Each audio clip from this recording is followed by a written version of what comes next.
Lebih dari 2 bulan sejak 6 September lalu, kebakaran menghanguskan lahan sebuah perkebunan di Desa Jungkal, Kecamatan Pampangan, Kabupaten Ogan Kombring Ilir, Sumatera Selatan.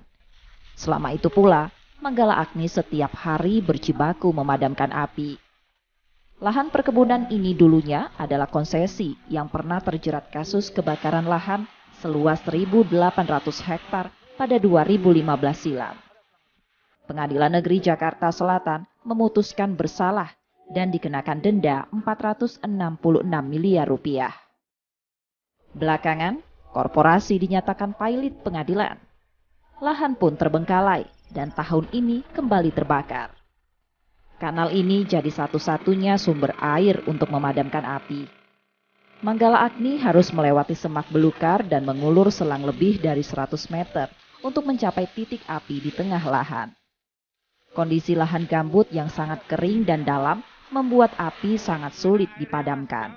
Kondisi begitu luas sehingga kita agak membutuhkan waktu untuk menyelesaikan ini semua.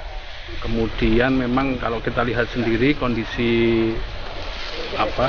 gambutnya sudah kering seperti ini sehingga memang sangat sulit untuk langsung padam gitu.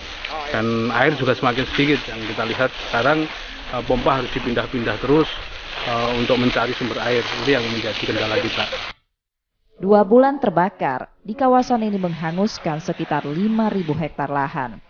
Bara api dapat bertahan di kedalaman gambut. Petugas kini mencegah agar tidak muncul kembali dan meluas ke tempat lain.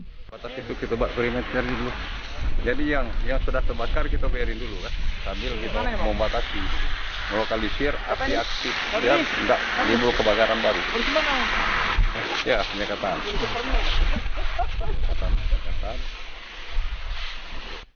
Di Desa Jungkal, Balai Pengendalian Perubahan Iklim Wilayah Sumatera menempatkan 60 personil. Mereka tak hanya berasal dari Daops setempat, tapi juga Daops lainnya seperti Banyu Asin, Musi Banyu Asin, dan Lahat. Seperti Merianto yang jauh dari keluarganya di Lahat. Namun, ia tetap menjalankan tugas dengan rasa bangga. Kalau keluarga istri 1 anak 2. Ya, kalau dibilang gimana rasanya, nggak bisa dikata-kata. Yang jelas ini demi tugas, demi negara. Jadi negara membutuhkan kita. Sangat bangga karena bisa membantu masyarakat banyak untuk mengurangi polusi udara. Selama operasi berjalan, Manggala Agni tinggal di tenda. Dengan fasilitas sederhana, mereka pun beristirahat. Mereka membersihkan diri dan mencuci pakaian menggunakan air dari sumur bor. Di dapur, para personil bergantian memasak dan menyiapkan makanan untuk anggota yang bertugas di lapangan. Pertemuan kecil juga dilakukan tiap petang untuk mengetahui capaian dan hambatan tugas. Puncak kemarau memang telah berakhir. Gerimis sempat turun, namun kebakaran belum mereda.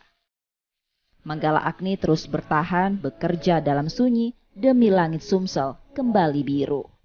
Rizky Nurmizan, Kompas TV, Ogan Kombring Ilir, Sumatera Selatan.